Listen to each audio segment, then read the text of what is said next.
Close your eyes. Let my words sink into the quiet of your mind, because tonight you will hear the truth no one dared to tell you. You have been lied to. They told you, work hard, save a little, retire at 65, then finally you will be free.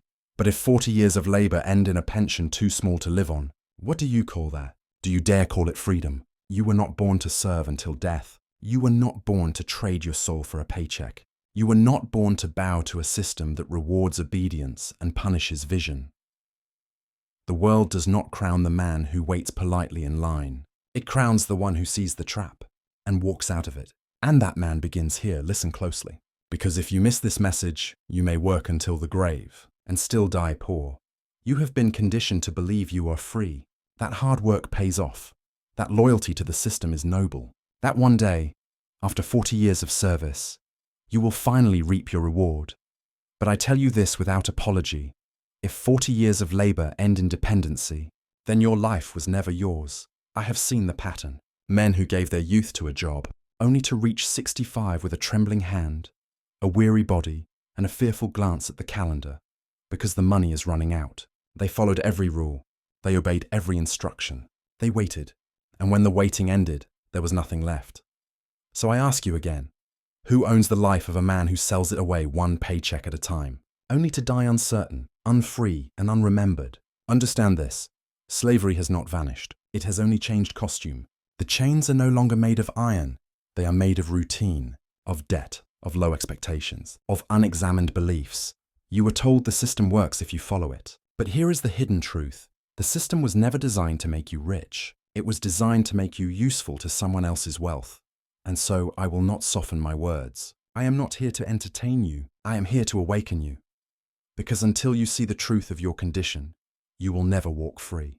You will smile politely as you waste your years and call it responsibility. You will praise the men who enslave you and call it employment. You will wait for a retirement that barely covers your rent and call it security. But this is not tragedy. It is choice, and what is chosen can be unchosen if you are bold enough to face it. Now tonight, I will give you the laws the wealthy discovered while others slept. The very laws Carnegie, Rockefeller, Schwab, Ford, and Lincoln obeyed. Laws that lifted them from nothing to power. Not luck, not chance, not privilege, but alignment with truth, obedience to law. You will learn why work alone will never make you free. Why retirement is not a reward, but a leash. Why schools were built to create workers, not owners. Why your job is not a plan, but a placeholder. Why your habits have become the invisible prison you live inside. Why waiting is poison, and movement is the cure. And finally, you will understand how the man who refuses to serve becomes the one who commands. But first, you must answer these questions with brutal honesty. What is my life really producing?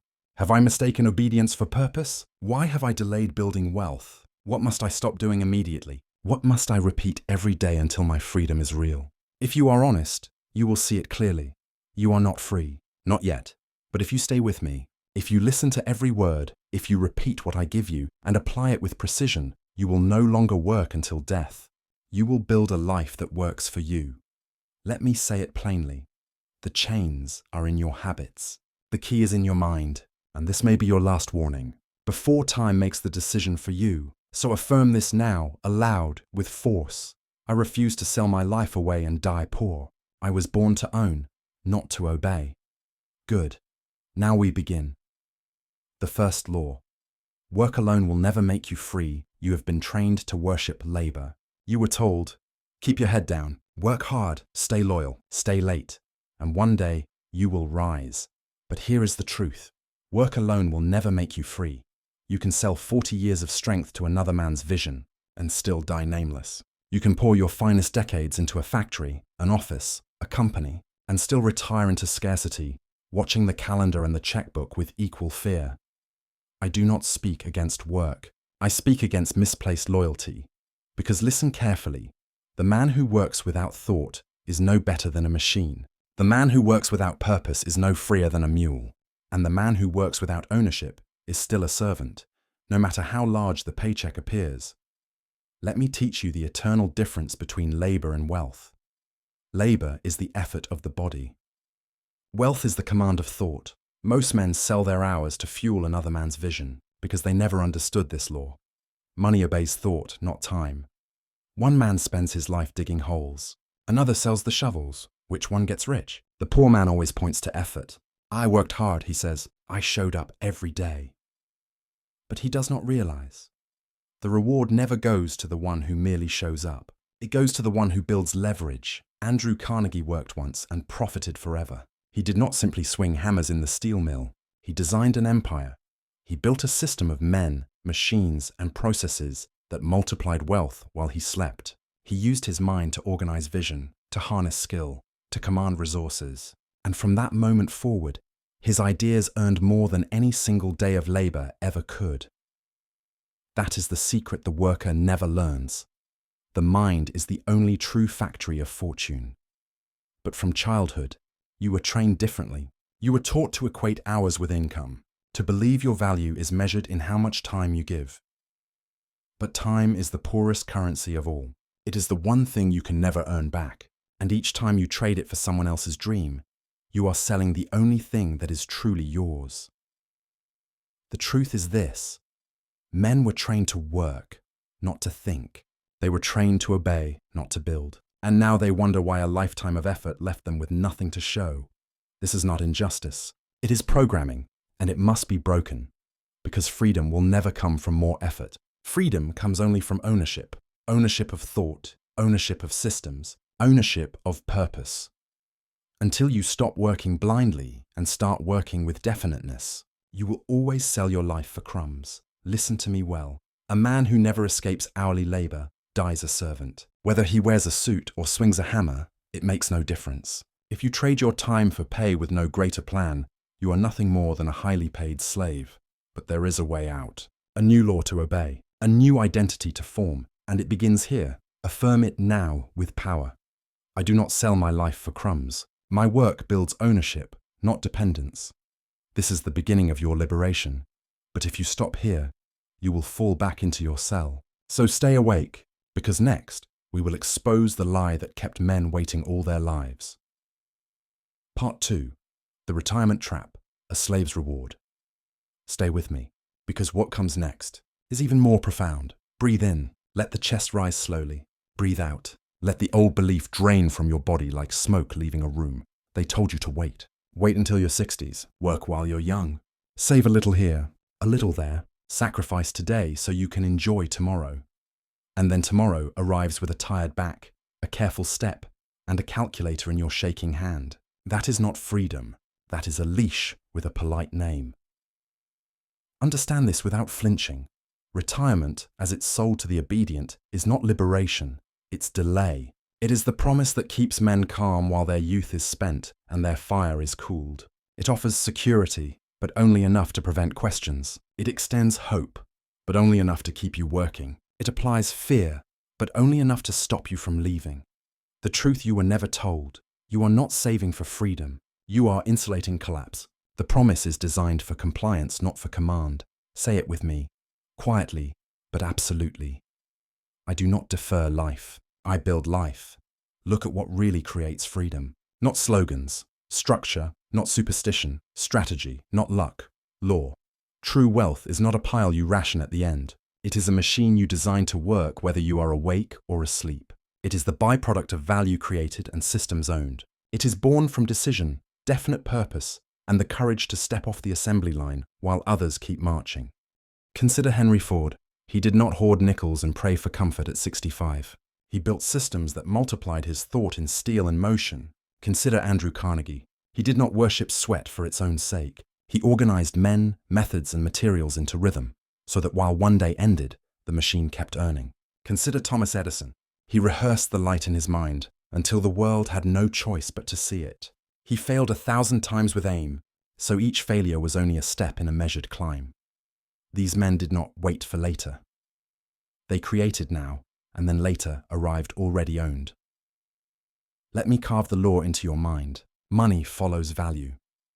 Value scales through systems. Systems are born from organized thought. Organized thought is sustained by daily rhythm. This is why the average man grows old without growing free.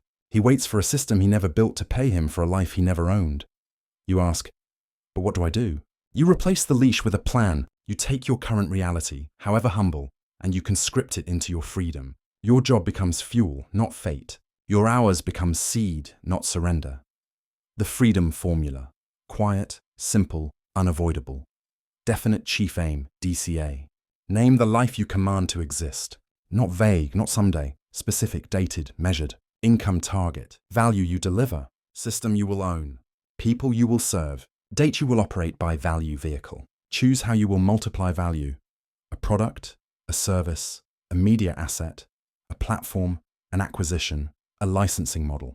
The test: can it work when you're not present? Can it be documented, delegated, digitized, or duplicated? Leverage stack. Combine at least 2 forms of leverage: code, content, replicable at near zero cost. Capital. Money that hires more money. People, organized by process. Distribution. Audience you command. The wealthy don't pick leverage. They stack it. Rhythm and review. Daily plan written the night before. 3 needles to move. Metrics that matter. Post-game review. Adjust. Attack again. Mastermind alliance. Surround yourself with 2 to 5 minds aligned to the same law. Harmony is the engine. Accountability is the steering. No noise, no drama. Just law. Now, we program this into your nervous system so deeply that it becomes who you are. Night programming. Install the anti-leash. While you listen, feel your body heavy and your mind alert. The subconscious never sleeps. It obeys repeated command. Breathing cadence, 4 to 4, 6. Inhale, 1, 2, 3, 4. Hold 1, 2, 3, 4. Exhale, 1, 2, 3, 4, 5, 6. Repeat 3 cycles.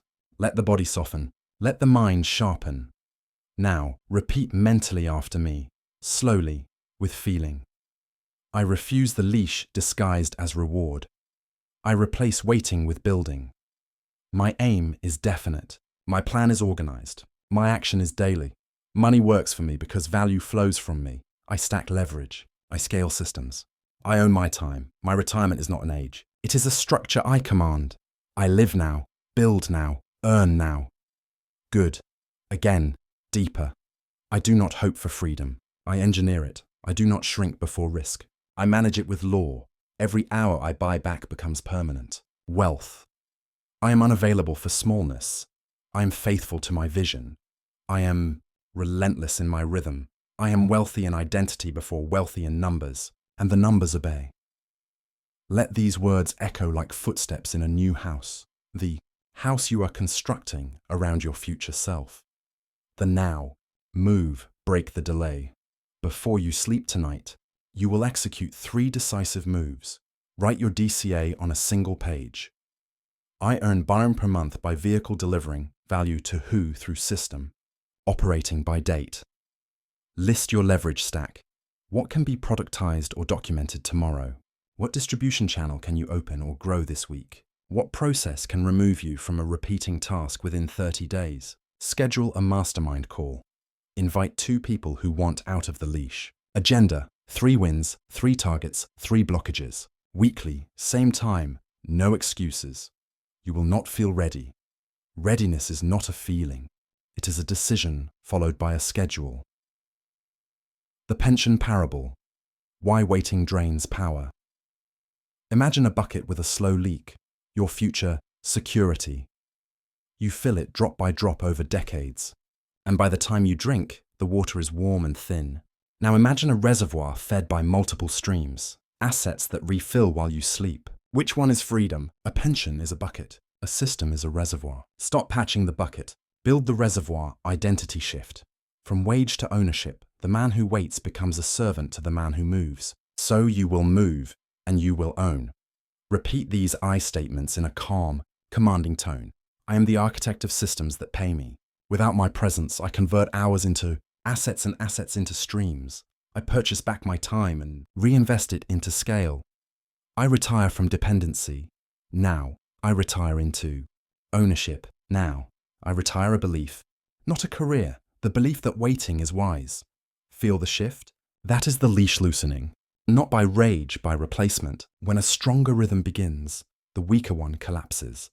The quiet courage of numbers, you will not guess. You will measure monthly recurring revenue, target number of qualified prospects reached daily, number of processes documented weekly, cash conversion cycle, shortened by X days, hours delegated or automated each week. Because what you measure, you can multiply, and what multiplies frees you. Your evening closer, right now, before sleep takes you, whisper, my money is organized, my value is multiplied, my systems run while I rest, I am no longer waiting, I am compounding. Let the mind accept what the mouth declares. The subconscious is literal. It records orders and executes them. You are not walking toward a date on a calendar.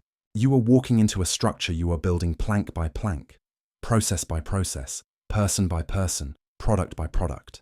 The day arrives when you look up and notice you did not retire from work, you retired from needing it. This is the end of the waiting myth. From this moment, your hours work for your name.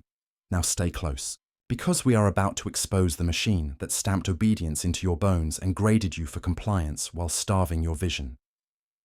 Breathe slowly, sink deeper. Let each word wash through you like ink spreading across blank paper. We are erasing the script you were given and writing the one you choose. From the moment you entered a classroom, you were not being prepared to own your life. You were being conditioned to serve in someone else's. Think carefully. What were you really taught? Sit still. Be quiet. Memorize, repeat. I obey. Ask permission to speak. Wait your turn. Unfollow the line. Does any of this sound like training for freedom? No. This is training for servitude. And now ask yourself, how many of these lessons do you see in the lives of the wealthy? None. Because no man ever commanded his destiny by raising his hand for permission. The truth is clear. The school system was not built to create creators. It was built to create cogs. It was not designed to raise owners. It was designed to raise obedient workers. The irony of Edison, consider Thomas Edison, thrown out of school, labeled unteachable, dismissed as deficient. Yet this same man went on to bring light to the entire world, not because of a classroom, but because of vision, persistence, and belief. The very system that rejected Edison now teaches about him, as if it had shaped him. They celebrate his inventions, but they punish the very spirit that made them possible. This is the irony. The system trains compliance, but then glorifies those who escaped it. What schools never teach, notice what was missing from your education. No lessons on wealth, no training in imagination, no exercises in faith, no guidance in definite purpose, no strategy for building systems, no exposure to the law of the mastermind. Why? Because the system doesn't need wealthy owners. It needs predictable workers. It doesn't need visionaries. It needs employees. It doesn't need leaders. It needs followers who show up on time, stay in line, and perform tasks without asking why. Education, when it liberates the mind, is power, but indoctrination, when it chains the hand and silences the voice, is a prison. You must understand, if you want to rise, you must unlearn the thinking that made you poor. You must cast out the beliefs planted in you by those who were never free themselves. The questions you must ask yourself. Who benefits from my obedience? Who profits from my delay? Why was I taught to fear mistakes more than mediocrity? Why was I told to value grades, hours, and approval, while purpose, wealth, and self-command were never mentioned? The moment you begin questioning, you begin building your exit, because you were not born to follow instructions. You were born to give them. You were not made for desks and bells. You were made for vision and command. Reprogramming exercise. Now let us program the truth directly into your subconscious. Repeat silently after me. I think for myself. I question the path I was given. I was not born to obey. I was born to command. I am not a cog. I am a creator. I unlearn limitation. I relearn power. I release the classroom's conditioning. I embrace the laws of wealth. I am not graded. I am measured by the impact I create. I do not wait for permission. I decide. I act, breathe, let it sink in. The old programming cracks and dissolves. The new programming takes root. From this moment forward, you will not look at schooling with bitterness, but with clarity. It gave you tools to read, write, count, and comply, but it did not give you freedom. Freedom comes from unlearning what keeps you small and relearning what builds you tall. You must now study what the free men study. Think how they think, speak as they speak, move as they move, and you will rise as they rose. The law of self-education: every rich man is self-educated, not always in books, but always in practice. They did not stop learning when the classroom closed. They began learning where the classroom refused to go. Carnegie studied men. Rockefeller studied discipline. Ford studied systems. Edison studied persistence. Lincoln studied law, but more importantly, he studied himself. Self-education is the bridge from worker to owner, and tonight, you have stepped onto that bridge. Identity shift. The commander of your mind: repeat these words again. With inner conviction, I reclaim my mind. I choose what I study. I choose who I become. I command my thoughts, and my thoughts command my wealth. I am self-educated. I am self-made. I am free. Good. Let this truth engrave itself into your subconscious. Now prepare yourself, because next, we must expose the illusion you were trained to worship.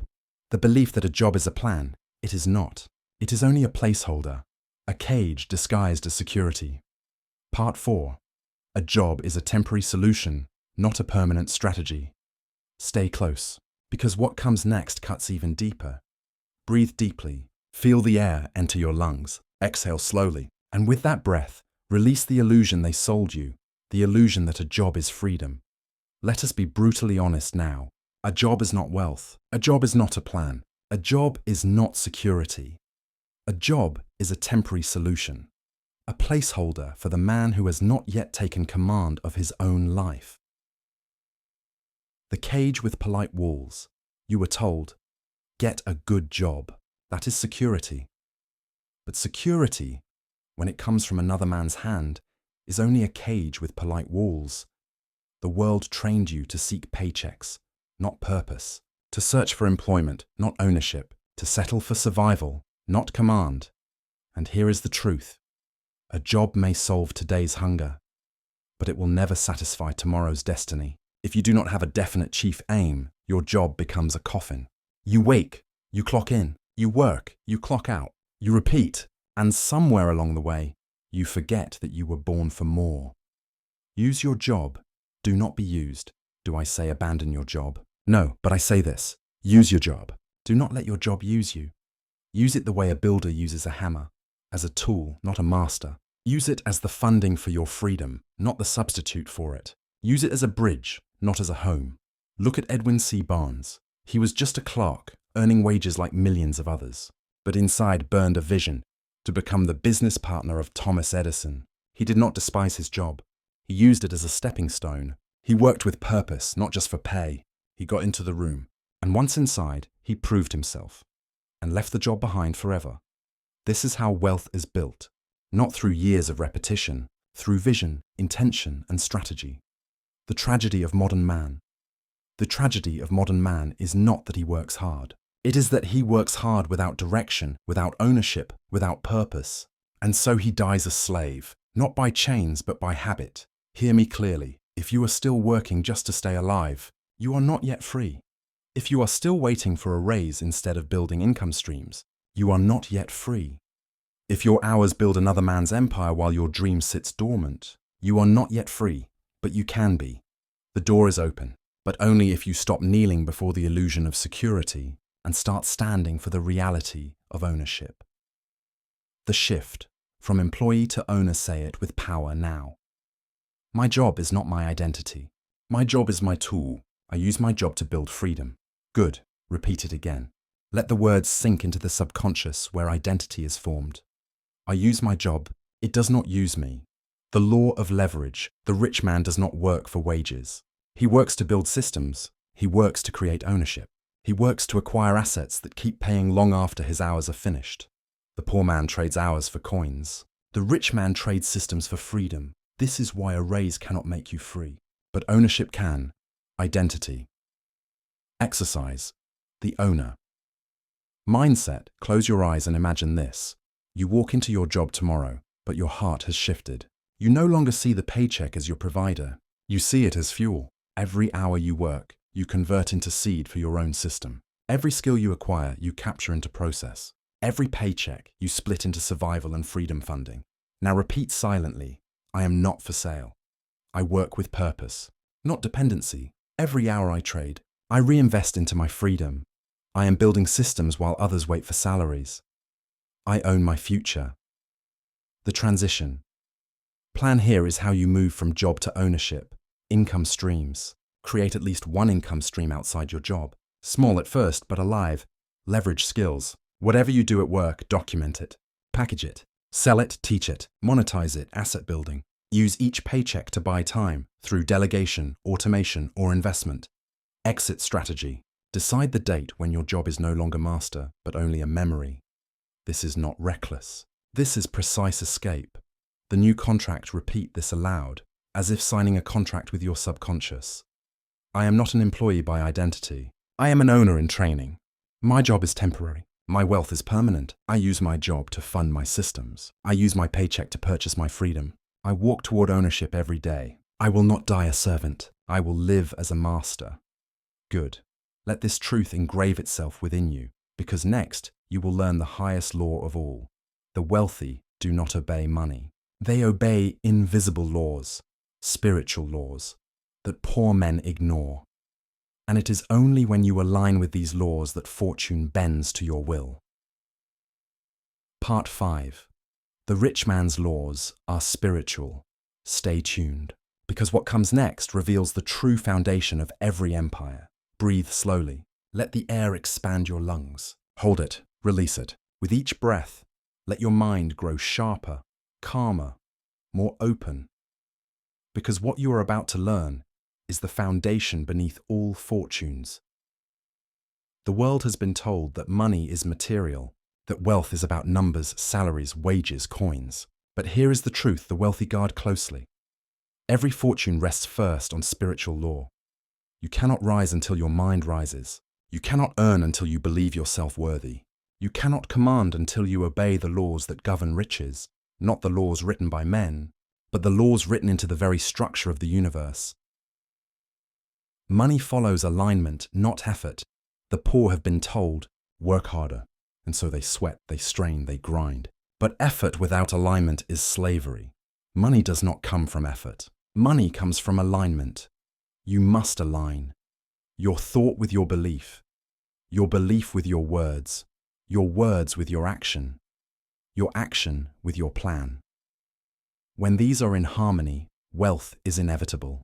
This is law. This is order. This is power. The examples of the masters. Look at the lives of those who built empires from nothing. John D. Rockefeller tithed faithfully, not from superstition, but from principle. He honored the law of circulation. What flows out flows back multiplied. He saw money as stewardship, not just possession. Andrew Carnegie obeyed the mastermind principle. He surrounded himself with men greater than himself in specific fields. Not because he was weak, but because he understood the law of harmony. Riches are attracted to unity, definiteness, and mental synchronization. Thomas Edison practiced auto-suggestion before the world understood it. He repeated his vision of light long before the world believed. He held faith in the invisible until the visible appeared. Do you see it? It was never brute labor. It was alignment with invisible law. Faith is power. Faith is not religion. Faith is power. It is the ability to see the invisible as though it were already here. It is the refusal to bend to current circumstances, because the inner vision is stronger. Faith applied to a definite aim bends the world itself. Autosuggestion. Command to the subconscious. The subconscious mind never argues. It only obeys. And what you tell it repeatedly, with emotion, it accepts as law. If you wake each day and speak doubt, defeat, weakness, you issue orders for poverty. If you rise and declare wealth, clarity, and power, you issue orders for victory. The world calls it foolish repetition. The rich call it programming. Understand this. Your subconscious is the builder of all results, and it will build exactly what you tell it to. The blueprint of wealth. No fortune was ever born from randomness. Wealth obeys organized offense. The laws you must engrave into your being are these. The law of definite chief aim. Clarity of purpose is the seed of empire. The law of faith and autosuggestion. Belief repeated becomes identity, and identity creates reality. The law of organized planning. Dreams without structure collapse. Structured dreams multiply. The law of the mastermind. No great fortune is ever built alone. Harmony of minds creates momentum of results. The law of cosmic habit force. Repetition engraves reality. Rhythm creates destiny. Randomness destroys it. These are not opinions. These are eternal laws. Break them, and life will break you. Obey them, and the world itself will yield. Morning command, ritual. From this moment forward, your mornings are not casual. They are command. Each dawn, before the world speaks, rise before distraction. Speak your definite chief. Aim aloud with conviction. Repeat your wealth affirmations with emotion. Review your plan for the day. See the end already achieved in the mind's eye. This is not motivation. This is instruction to self. Do it daily, and the subconscious begins to treat wealth as law, not possibility. Evening alignment before sleep. Review what was completed. Journal lessons learned. Repeat your aim aloud. Visualize yourself already living the result. Your subconscious will work while you sleep. It does not rest. It obeys the last command given. The affirmations of alignment repeat. Silently now, I am aligned with the laws of wealth. My thoughts are definite, my actions organized, my purpose unshakable. I speak with faith, and my subconscious obeys. I live by rhythm, not randomness. I multiply value through harmony with law. I am wealthy in identity, therefore wealthy in reality. Good, feel the certainty, the shift, the weight leaving your chest. This is the soil in which every fortune grows, because riches are never the reward of effort alone. They are the reward of obedience to law. Now prepare yourself, because next we will reveal the prison no one sees, the invisible shackles that bind the modern man, not iron chains, not whips, but habits,